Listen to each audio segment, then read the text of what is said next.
So this is an old fashioned. It's just a twist on a classic recipe, but we altered the whiskey by infusing it with brown butter. And then instead of aromatic bitters, we use cinnamon bitters that we make in-house, and just a brown sugar simple syrup.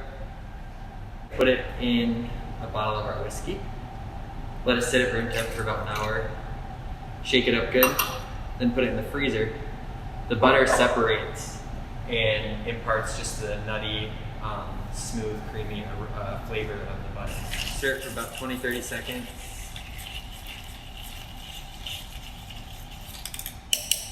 Alright, then we're going to take a perfectly sized, crystal clear block of ice. Finish it off with a nice expression of orange oil on top to give it a good aroma. Twist. Insert. That's that.